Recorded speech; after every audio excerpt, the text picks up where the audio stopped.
Good afternoon, good morning, depending on where you're at, but thank you for joining us. It is our very first, our number one Partner First webinar of 2021. I know we were eager to get out of 2020, and now we're eager to be successful and more exciting in 2021. And I have no better guest to kick that off with than our very own Josh and Serena from DNSFilter. Josh and Serena, how you guys doing today? Great, Ray. Hey. Nice to talk to doing everyone. great. Cool. So we'll start off with Serena first. Serena, why don't you tell us a little bit about you and your role at DNSFilter?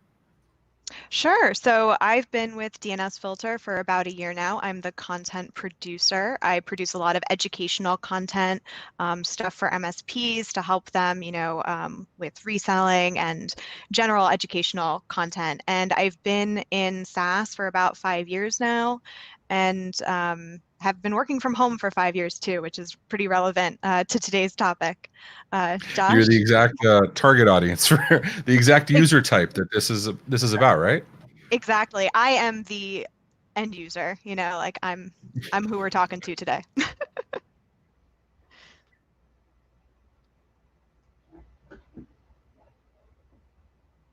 I think we lost you, Ray, or I can't hear you. Oh, yeah, I'm sitting here talking to myself. I apologize. Oh, I was saying 5 years in tech is like 30 years in any other industry, so that's a veteran as far as I'm concerned. Josh, for those that don't know you, can you tell us who you are and why you're here, man?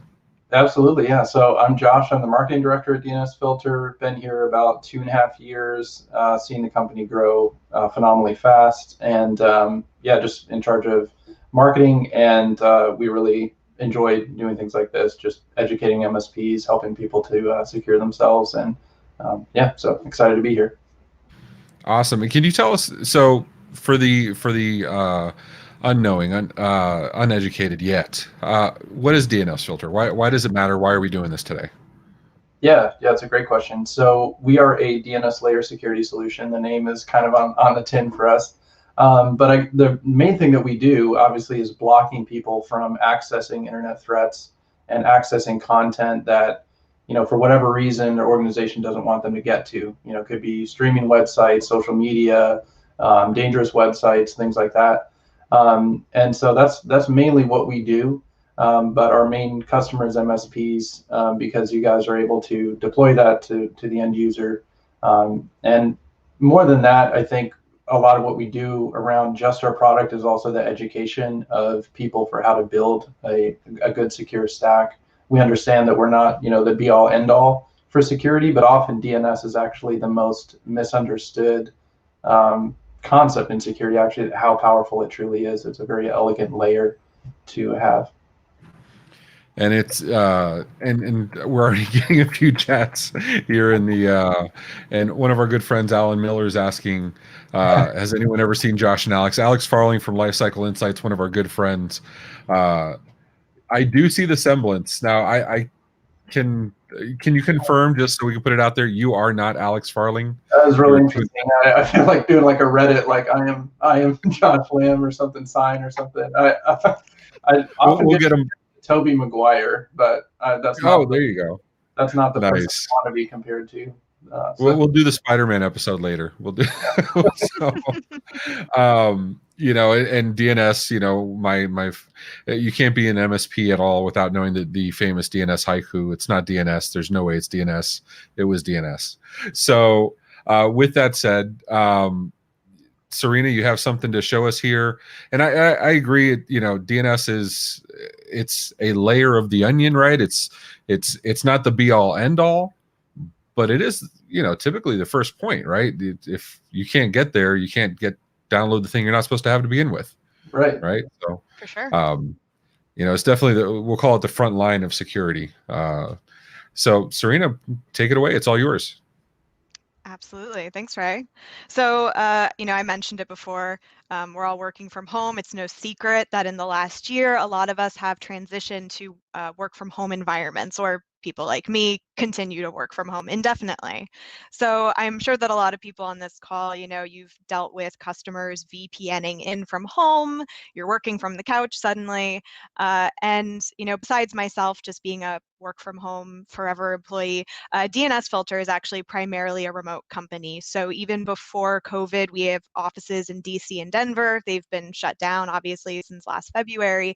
But besides that, we're primarily a remote team. We have people across multiple states in the US, multiple countries from the US, Brazil, Malta, Turkey, the UK.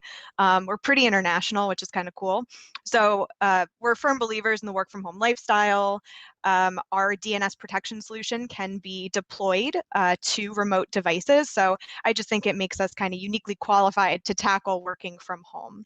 So I can dive into what I'm about to talk to today. So a few work from home challenges. So I think these are two challenges that we've all had to deal with in the transition, and I'm going to be speaking to them here in regards to content filtering. So first, the reliance on a VPN. So if you have a full tunnel VPN, it means that all of the traffic is going through the VPN. So any content filtering that you would want to do would need to be done at the network level.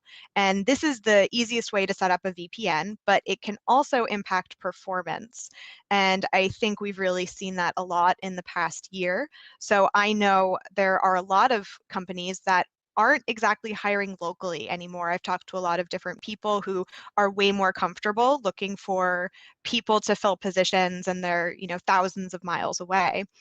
So what winds up happening when you have a full tunnel VPN is when you have a new employee, let's say they're working remotely in San Francisco, your local company is somewhere on the East Coast, when that employee is set up with a full tunnel VPN on their work computer, they can access internal file servers, they're protected by the company firewall, all of that, but their DNS requests wind up getting sent all the way across the country to your office on the East Coast. And that's a huge bummer, for that new employee who's probably experiencing longer load times, thinks this is the slowest computer in the universe. And, it really shouldn't be like that. So that's an issue with a full tunnel VPN and sending their DNS requests to servers that are nowhere near them. And when things do open up again and we can all travel, this also is a big disadvantage, if you're traveling for a conference. So say that employee is now in London, they're going to keep experiencing this issue because, again, they're pinging servers thousands of miles away across an ocean at this point. So at DNSFilter, we tend to recommend that users implement a split tunnel VPN, and that can be done in our roaming client solution.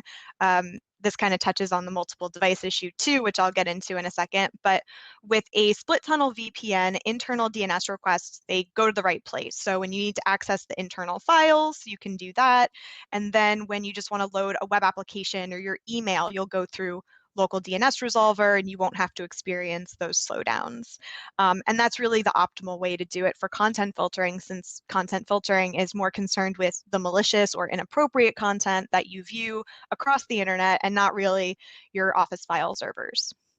And that gives you an added benefit as well, right? So you're not, as a side benefit, you're not sending unnecessary traffic over to the home office or wherever the VPN concentrator is, because it's rare that the remote user's internet bandwidth is going to be insufficient. Usually they have something, home internet's pretty cheap nowadays, but you don't want to send all this traffic looking for YouTube and Spotify and whatever else over to the head office. Why tie up that bandwidth? It's unnecessary.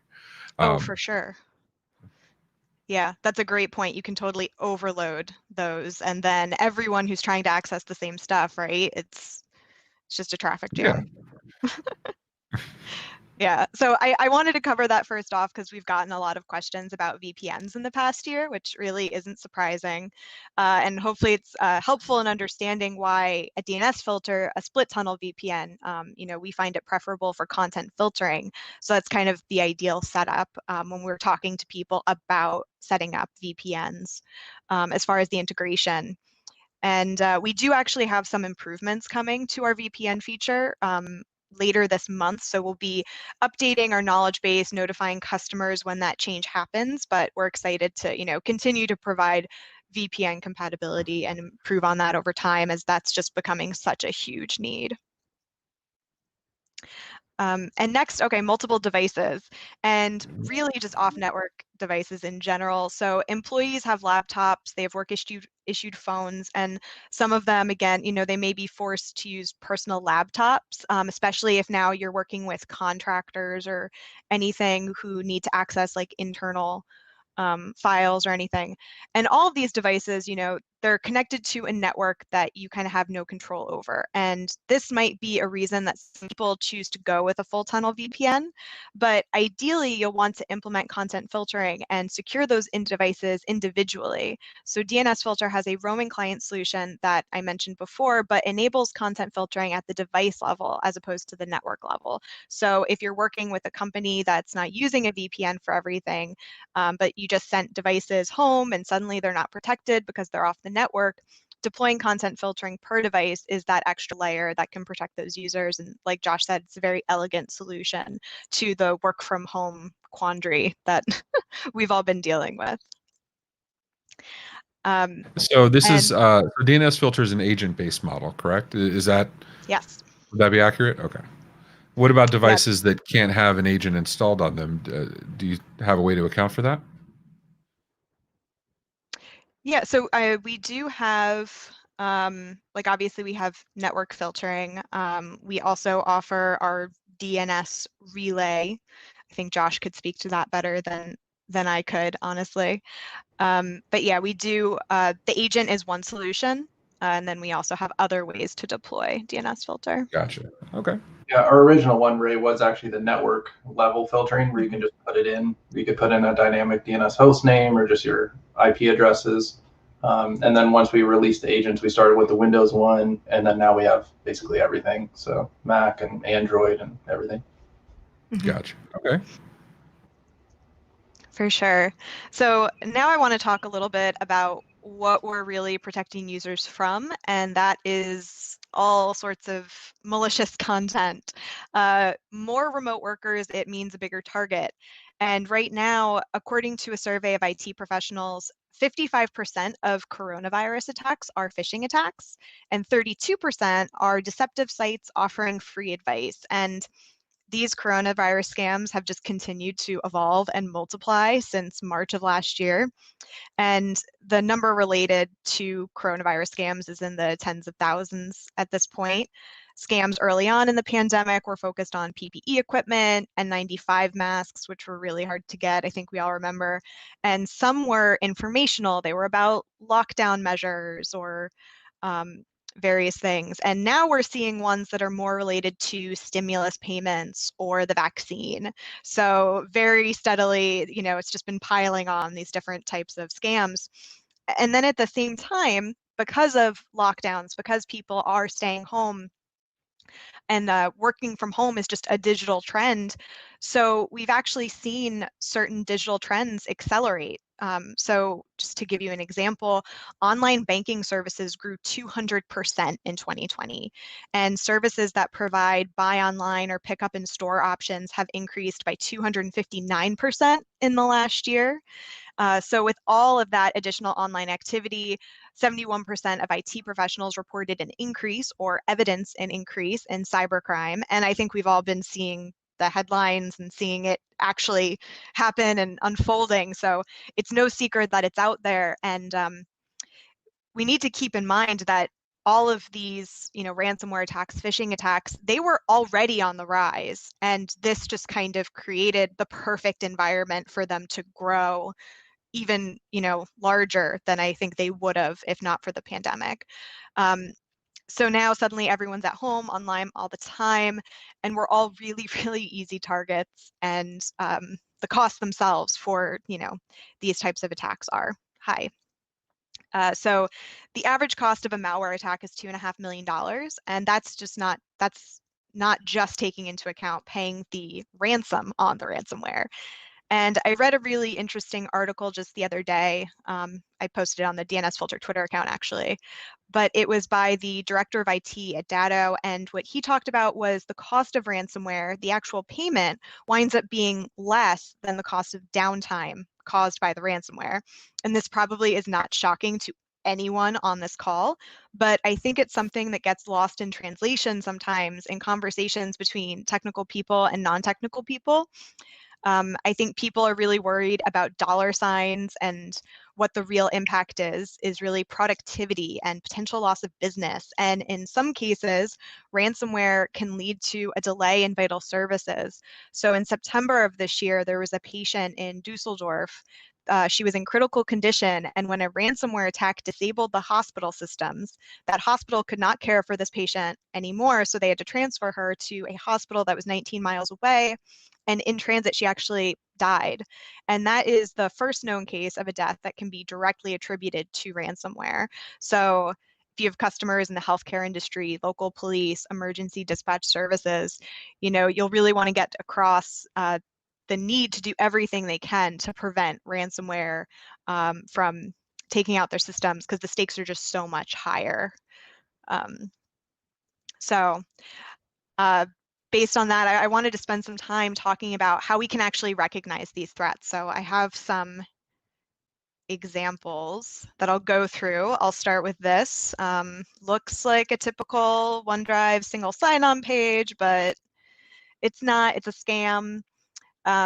So this, and like all of the threats I'm about to show you, these are real deceptive sites that our AI caught in the last year. So I'll be showing you a bunch of these. This one, generally, you want to look at the actual domain name to make sure that it's legitimate. It's also a red flag here that OneDrive is allowing you to sign on using AOL, Yahoo, Gmail. I don't use OneDrive, but I have looked into it, and it seems like the only options are usually email, phone, and Skype for single sign-on. So I don't know. I'm sure there are people more well-versed than me, but having too many options is usually a red flag.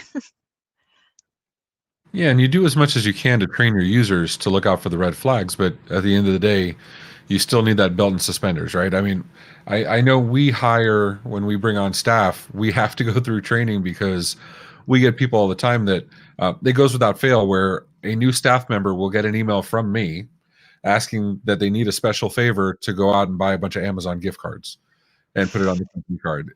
And it happens every single new hire. And it's like, yeah, that's, Mhm. so even though you do your best to train them, you still need some, you still need to protect against it anyway, just in case. Oh, for sure. Yeah. I mean, you can do everything you can, but honestly, some of these hackers are just, they're so clever, especially in some of the email phishing scams and the things that they figure out if they're going to be really targeted. Um, I love the Barbara Corcoran example. I feel like I bring it up all the time, but she was scammed out of $400,000 because an email was sent that looked like it was coming from her assistant, and it was an invoice for over $400,000, and nobody questioned it because, oh, that's just I think it was Erica sending an email. But if they had looked, the email was different, and people just, oh, yeah, no, okay, Erica needs me to like sign off and pay this invoice. And, super targeted and just really scary. It doesn't, at a certain point, yeah, that's when you need like the protection in place, because the scam is just so good. Yeah, absolutely. So this is another one. So sometimes a site is hacked and the hacker leaves their signature, hacked by so-and-so. And if you see something like this, obviously navigate away. This is a really easy one, I think, to show customers and say, if you see anything like this, just step back. These are some other scams. This one, this is an incomplete website. So if you look, the footer is just 100% lorem ipsum. I find sites like this funny every single time, because all they did was edit the banner, they edited their logo, and you can see this is a WordPress theme, and they just left all the elements of the theme on the page. And I actually have another one as an example. So this is an even better incomplete page, where if you really look at it, this is from actually a dog breeder scam. So our head of data science recently stumbled onto a big dog breeding scam, all of these different websites, and he wrote a really interesting article about how he found just hundreds of these scams, and I can share that with you. But for some reason, this site decided to have a totally blank, unfinished about page with no content. And I think a normal dog breeder site might disable this page or actually fill out some content about how you could contact them. That's just a hunch. So I always wonder about this stuff because they put so little. I mean, sometimes they put a lot of effort that, I have to sit there and look twice, and it definitely high quality stuff. But the majority look like this. Is that because they still work? They don't have to be that detailed. That people are just cursorily glancing at it and saying, "Okay, this is good enough. Click here, log in," not paying attention. Right. I think it's a combination of, them thinking, well, I'm just going to spend the least amount of time on this. And if somebody wants to try to give me $700 for a husky puppy, go for it. They're not going to click around the website. They're just going to click buy now, because that's what these sites look like. It's just pictures of cute puppies saying with a price that's ridiculously low for a dog breeder, like a real one. So I think it's that kind of like this, set up 500 of these sites, right? And see who clicks, spend no effort. And I also think they do it to a point where, I know this was something with old like phishing emails where they almost want to weed out the people who are suspicious. So they do stuff like this to make them navigate away so that they get people who, are just going to spend the money and, maybe they wouldn't think of anything. Oh, this page is broken for some reason, and they just go back to the main page. So I want to bring up something here just to take advantage. I know Josh already answered it in chat, but he's asking about email scanning. I think the answer is I'm gonna synthesize your answer here. It's yes and no, right? Because no, you're not directly targeting email filtering. You're not acting as a proxy layer. You're not relaying the email and filtering it in there, but email still has to check DNS to be able to download any assets, any malicious assets that will be downloaded. And because those DNS queries are protected by the agent or by the network layer, those emails, while you'll see the email, they'll be innocuous. You won't be able to download anything. Is that accurate enough? Yeah, I think that's fair to say. I mean, to be honest with where we're at, if it's attachment in the email, then that's at a different layer. But if it's a malicious link that's trying to take you to any kind of website or really any, it could be FTP. It could be, that's another beauty of it is DNS operates at a layer where it's whatever application is accessing a domain on the internet. So it's outside of just your web browser. So yeah, any kind of malicious domain that you're attempting to connect to. Absolutely, and you bring up another good point. You still want AV, you still want all the extra stuff. By all means, install your layers, absolutely, including user training, right? Layer 0. But you're still going to do that, but you're not worried about virus definitions. You're not worried about heuristics. You're not worried about some other definition, having seen this before. It's just one extra layer that helps you out.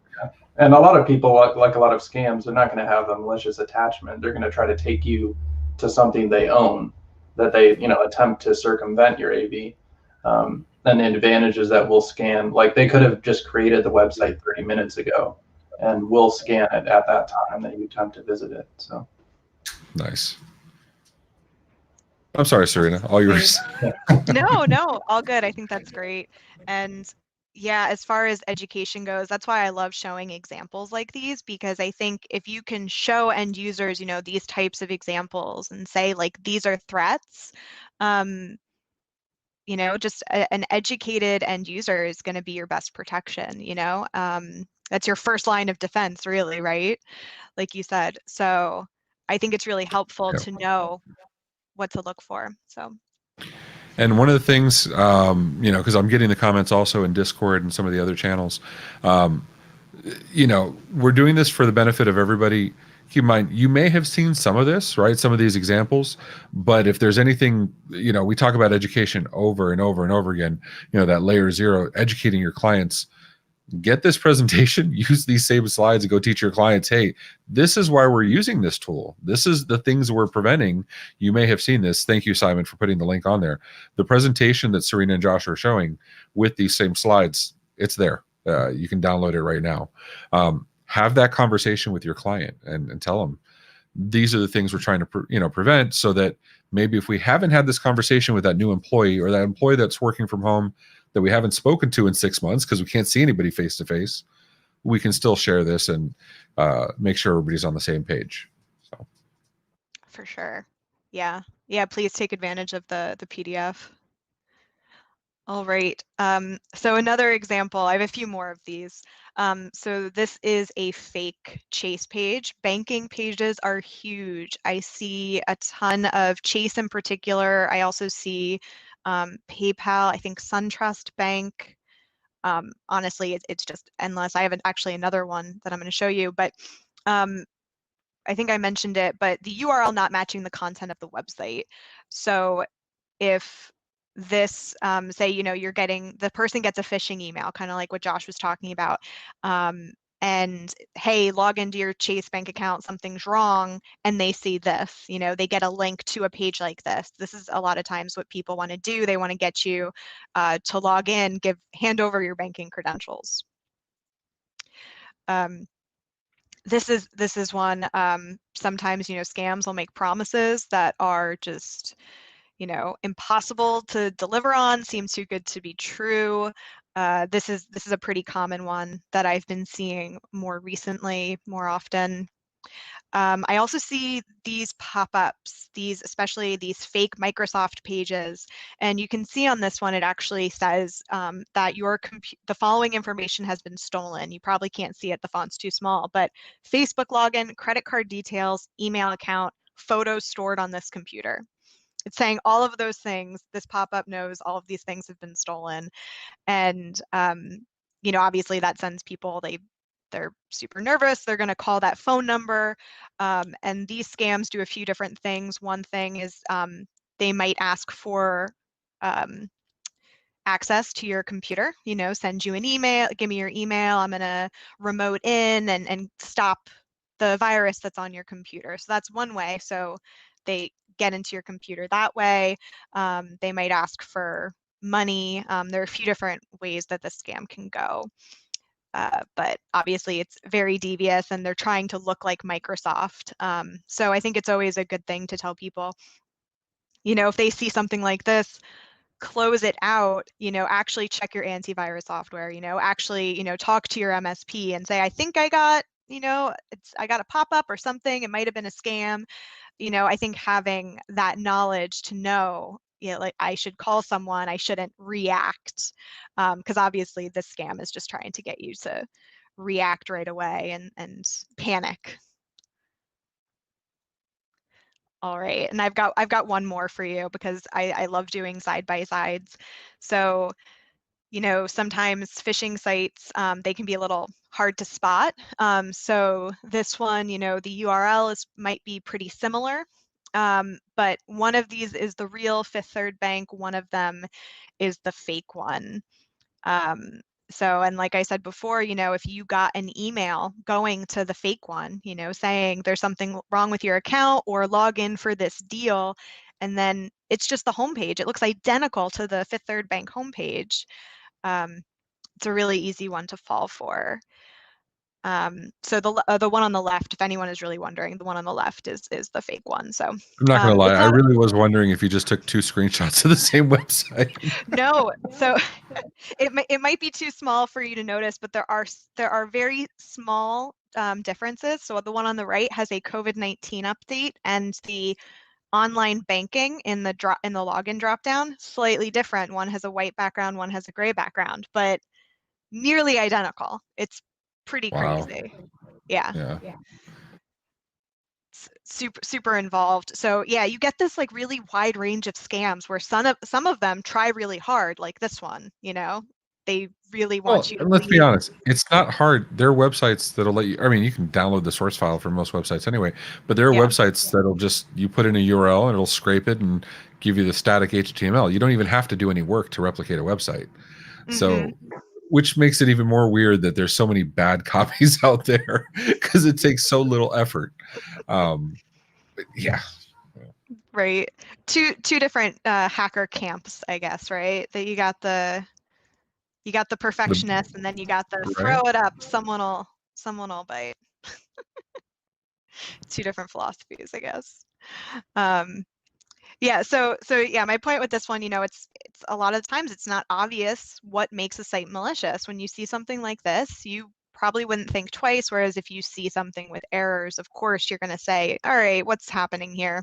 So this is why we have software like DNSFilter that's AI based. So the AI can scan the website for us, determine what type of content we're looking at, is it deceptive in any way? And then otherwise, we're also using threat feeds, which are essentially lists put together that say we know this link is bad because someone went there and then reported it. All right, so now that I've talked a little bit about scams and everything, I want to talk about some of the other reasons why content filtering is such a work from home necessity. So first, DNS protection can help you uncover some shadow IT applications. So the right DNS protection gives you insight into where your users are actually spending time online. So it allows you to see some DNS requests. So if an employee, say someone's really impatient about getting certain software approved prior to use, they might just start using unapproved software. So say something, maybe a project management tool, or maybe a cloud storage application like Dropbox. And if you have something like DNSFilter, you can actually uncover it and say, okay, they're sending DNS requests, they're using Dropbox, we didn't approve this, we want to use this other software instead.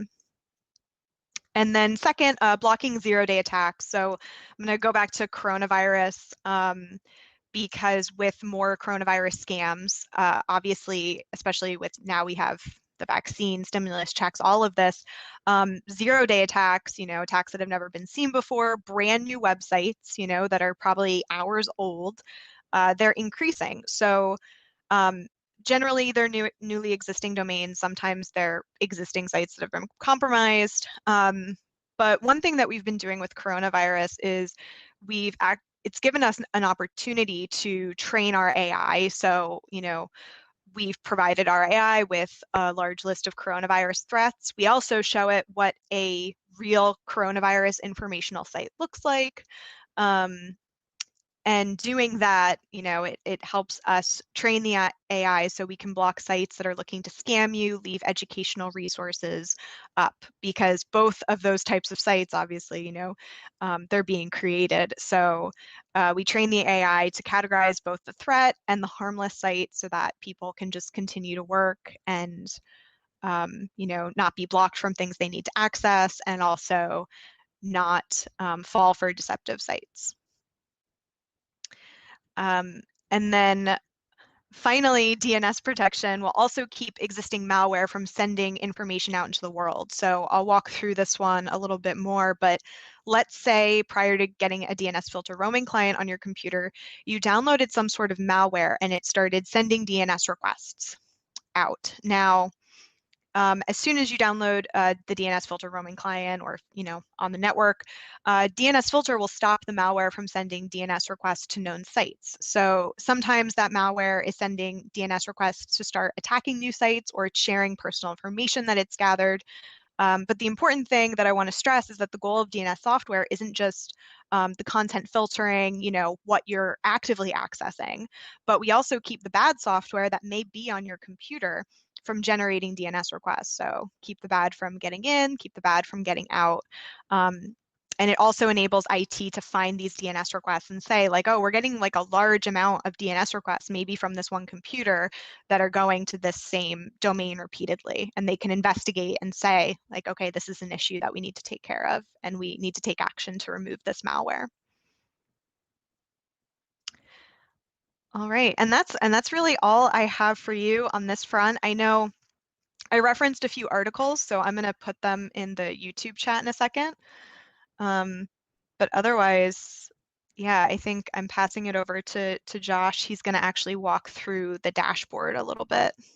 Awesome. And guys and gals that are in the audience, absolutely, if you have any questions, I see our good friend Keith is here.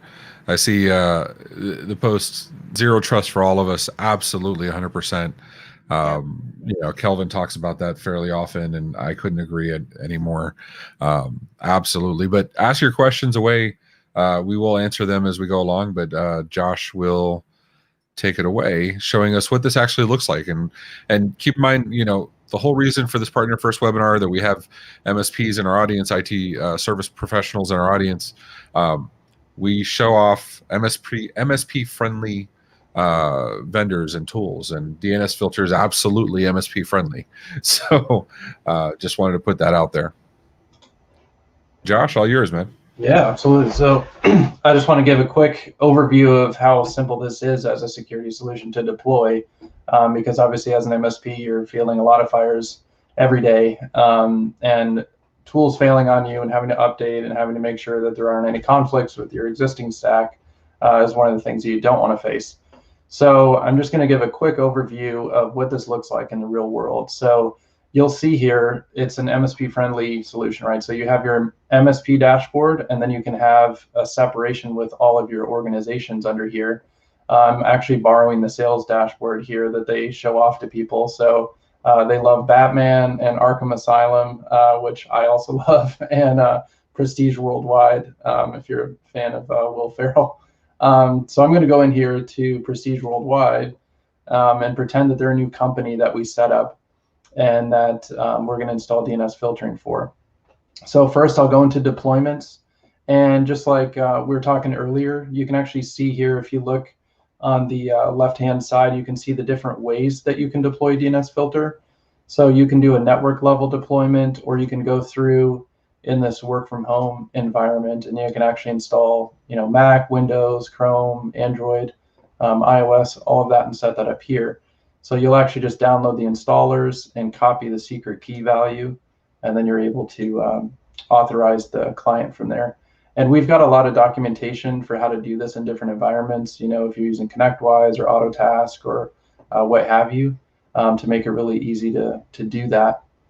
And then once you install the client or you set up a site, so say I want to set up the headquarters. And then here is where I would type in the IP address or the DNS host name. Got that set up there. Then you'll go into policies, and say I want to make a new headquarter policy. Then I'm going to go in here, and here's where all the categories are. So we have all the content categories. You want to block adult content. You want to block media sharing. So you want to block streaming media. You can do that just like that. There's no save button or anything. You just select it and you're good to go. We're actually one of the ones that blocks the most safe search. So you can actually go, or runs the most safe search. So you can actually block being able to use Google and search for inappropriate terms. So you can go through and just enforce all of that right here. And then here's our bread and butter right here, all the threats. So just blocking botnets, crypto mining, malware. New domains is kind of one of my favorite ones. It's not, our AI does a ton for phishing and everything like that, but we also have kind of common sense things, like this one will block you from accessing a domain that was just registered in the last month.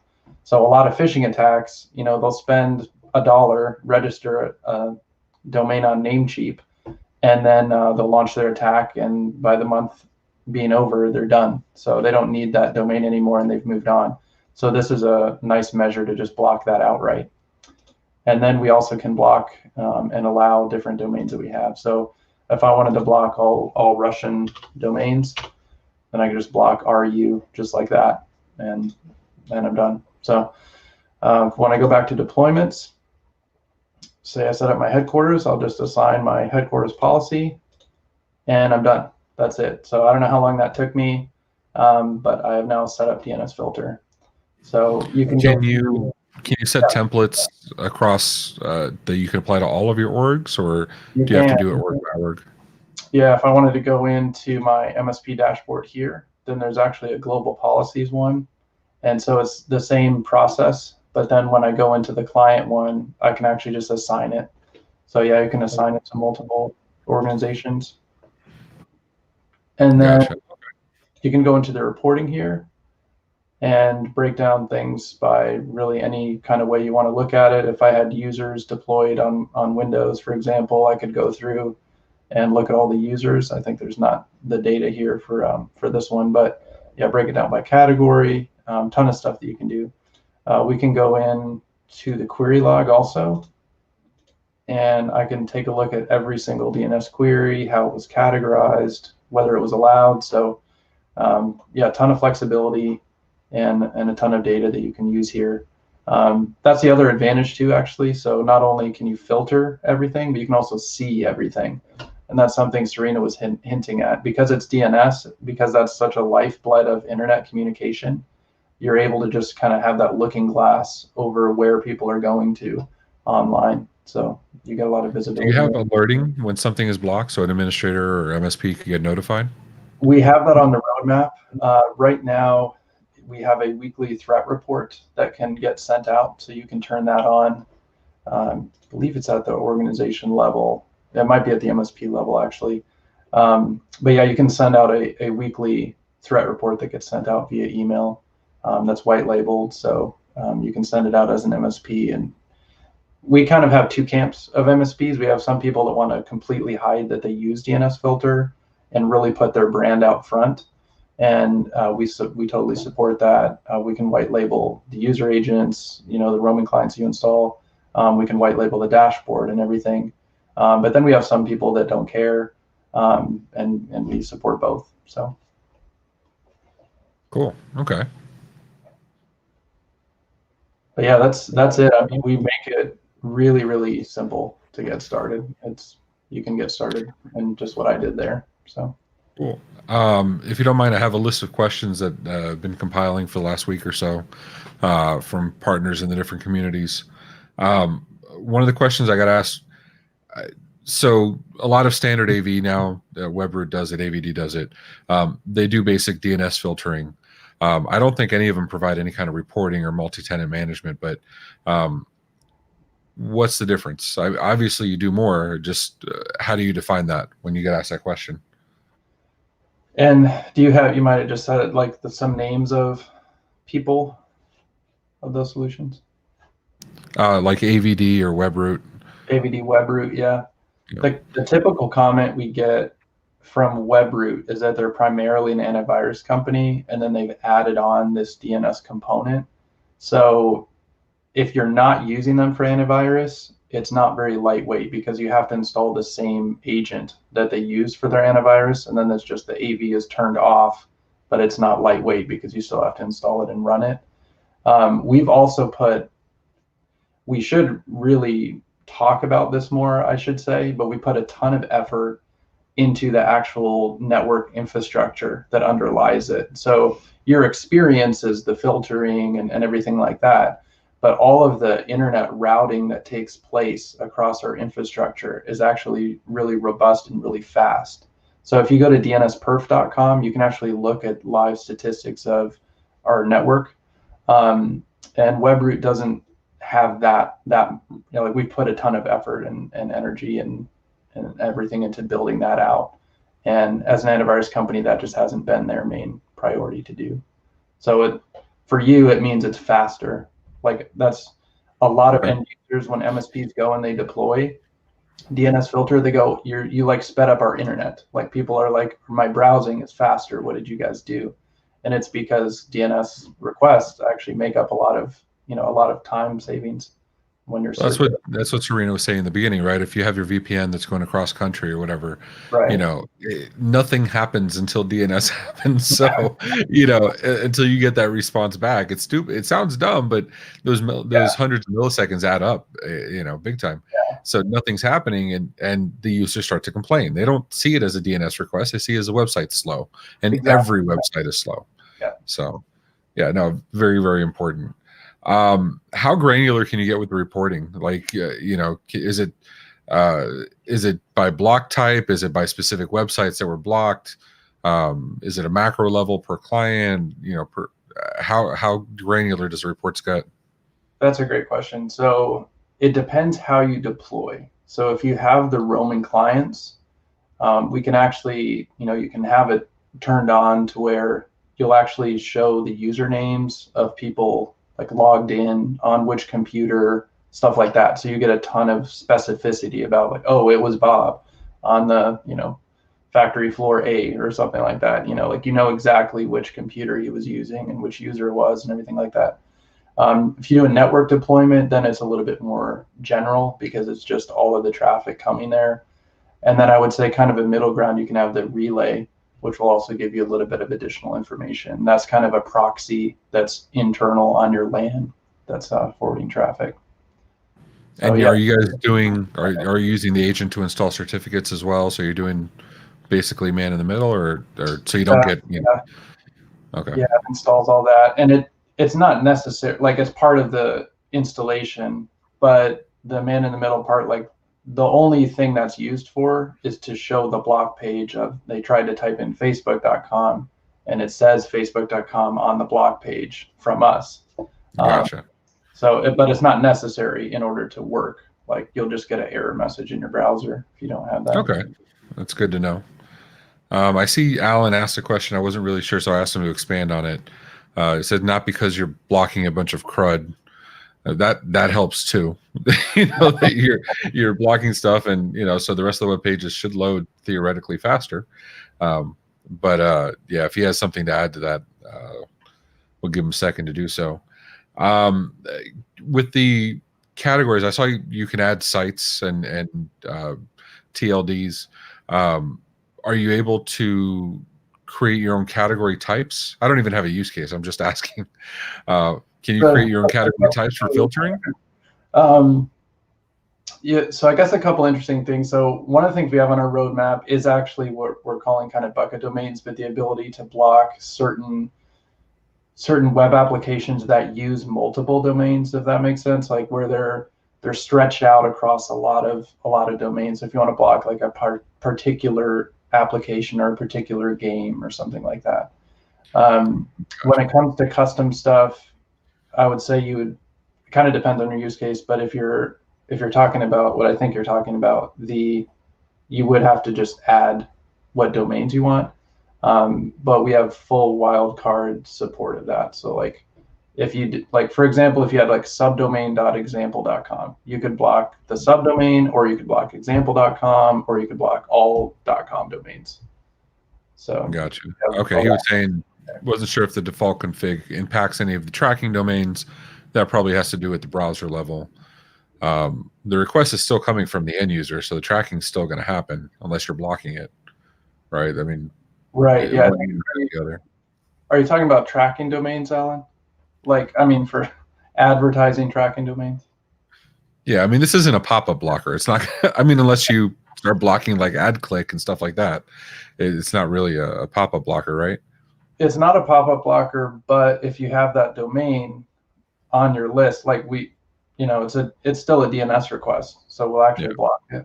So here's something. Our good friend Eric, can Android app deployment have the site key pushed via an MDM for hands-off deployment to Android MDM folks?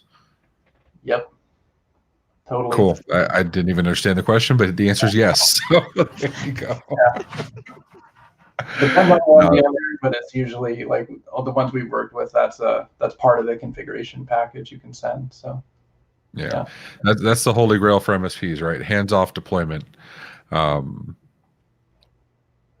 Yeah, not really practical. Yeah, I mean, but that goes back to the question of like the templating and stuff like that. No, I personally, and I'm open to your guys' opinions, but I personally, pop a block, ad tracking, and that's how blocking of that's DNS isn't really where I'd be doing that. I'd be redirecting it somewhere else, right? At the browser level, at the network level, some other method. Right. That's usually the most. So we do have an advertising category. I would tell Alan. I would say our strength is in the security part of it and the content categorization, not really the advertising area, but we do have that category, and I would test with it. The other thing is when you block it at the DNS level, you like block it completely, so it can cause the web page to look pretty jacked up. If it's like one of those websites that has like ads everywhere, then it can change kind of how it looks for the end user. So nice. Okay, so I see Eric asked. I'll let you ping Eric separately on that. But that does bring up a good point. You guys are available via PAX 8 as well. I didn't know that. We are not right now. Okay, so Eric, I think you need to go back to PAX 8. Learn something new every day. So Eric's on Discord. We'll figure that one out. That's not a big deal. Anyway, so I want to thank you guys. If you want to get in touch with Serena, Josh, DNSFilter, the booking live demo, the link is right there below. Like I said, Simon will put up. Okay. PAX has his Mass 360 ticket. Mass 360 is trying to figure out how to do it. That's a different story. Okay. So you can download the presentation. The link is there to be able to reach out and schedule a demo. I hope this was educational, informational, and thought-provoking for you guys. Serena, Josh, thanks so much. We appreciate both of you. Absolutely. Thank you. Yeah, appreciate it. All right, guys. Once again, thanks so much. This was a great kickoff for the first Partner First of 2021. Definitely appreciate you guys for joining us. We have tons of upcoming events. Obviously, these are all recorded. They will be available right on YouTube and Facebook immediately after this is complete. Tons of great stuff coming up. Next Thursday, we have, actually, I'll start off with tonight at 4:00 Eastern, MSP live chat with where I'm not on it. I'll just be in the comments with Ninja RMM. But awesome conversation there. On January 11th, next Thursday, 6:30 p.m., the Tech Bar podcast with Lisa Compton of Seven Figure MSP. You've seen her guest several times. Now we're going to make the whole show about her and her dog. January 20th, Partner First featuring Dave Sobel of MSP Radio. Dave and I are on these webinars way too often. We want to make sure that you look good on the Zoom calls or the Teams calls or whatever else you're doing. We don't want you looking like this. We want you looking nice and pretty and clear audio. And we're going to teach you how to do that, some tips and tricks to get your best face forward. Hopefully a better face than this, but we'll get you looking good on these webinars. On January 28th, Tech Bar podcast with Michelle McBain of JS Group. Michelle, one of our lovely, wonderful, amazing panelists at CCS. She's going to join us on the 28th, have some drinks with us, have a good time. February 4th, Partner First featuring Marketopia. Not sure if that's Terry or someone else, but we'll be doing Marketopia. And then February 11th, Tech Bar with Cynthia Schreiner of Lion Guard. She's always a good time, one of my favorite people. So you know how to reach us. Hit us up on Twitter, hit us up on LinkedIn. I'm sorry, hit the like and subscribe and the notification bell. You know I have to do it.